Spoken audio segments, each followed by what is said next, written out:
بہت سارے لوگ بعض بدعات کو یہ کہہ کر جائز کر دیتے ہیں کہ ٹھیک ہے اس کی کتاب و سنت سے یا صحابہ کرام سے کوئی دلیل تو نہیں ملتی، لیکن منع بھی تو کہیں نہیں کیا نا۔ اس کو وہ کہتے ہیں جی یہ بدعت حسنہ ہوتی ہے، یعنی اچھی بدعت ہوتی ہے۔ ایک ہوتی ہے بدعت سیئہ اور ایک ہوتی ہے بدعت حسنہ۔ تو وہ کہتے ہیں جی ایک بری بدعت ہوتی ہے اور ایک اچھی بدعت ہوتی ہے۔ اچھا جی بری بدعت کون سی ہوتی ہے؟ وہ جو باتیں گنواتے ہیں وہ تو گناہ کے ہوتے ہیں، وہ تو گناہ ہوتے ہیں، وہ تو بدعت نہیں ہوتی، یعنی جس معنی میں آپ بدعت لے رہے ہیں وہ بدعت نہیں ہوتی۔ بدعت حسنہ وہ کہتے ہیں جی وہ بدعت ہوتی ہے جس کا ثواب ملتا ہے لیکن اس کا اصل کوئی نہیں ملتا۔ تو بھائی اللہ کے رسول صلی اللہ علیہ وسلم نے جو بات بیان فرمائی ہے وہ کیا ہے، جو آپ ہر خطبے میں تقریباً دہرایا کرتے تھے، کل محدثۃ بدعہ وکل بدعۃ ضلالہ وکل ضلالۃ فی النار۔ دین کے نام پر ہر نئی چیز بدعت ہے، ہر بدعت گمراہی ہے اور ہر گمراہی جہنم میں لے کر جانے والی۔ آپ صلی اللہ علیہ وسلم نے کوئی تقسیم نہیں کی کہ یہ بدعت حسنہ جو ہے وہ تو نہیں اس میں شامل، صرف بدعت سیئہ جو ہے وہ گمراہی ہے اور وہ جہنم میں لے کر جانے والی۔ تو بدعت جو ہے وہ اس کو سرٹیفائی کرنے کے لیے کہتے ہیں کہ جی منع تو نہیں کیا۔ عبادات کے معاملات میں عبادات کے اندر نہیں دیکھی جاتی، اس بات دیکھا جاتا ہے، اور معاملات میں نہیں دیکھی جاتی۔ ایک بندہ ہے وہ آتا ہے آپ کے پاس اور آ کے کہتا ہے جی کہ میں مغرب کی نماز کے 4 رکعتیں پڑھوں،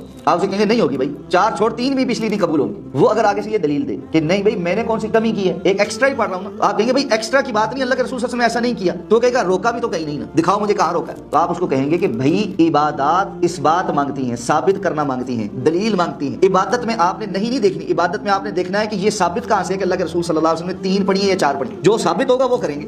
یہ ہے عبادات کا اصول۔ معاملات کا اصول اس کے برعکس ہے، معاملات کا اصول نفی کا یا نہیں کا اصول ہے کہ آپ نے یہ دیکھنا ہے کہ فلاں معاملہ اس میں روکا تو نہیں گیا، منع تو نہیں کیا گیا۔ اگر منع کر دیا گیا ہے تو وہ جائز نہیں۔ سارے کپڑے جائز ہیں سوائے مرد کے لیے ریشم کے، تو یہ منع کر دیا نا، یہاں پر یہ دیکھنا ہے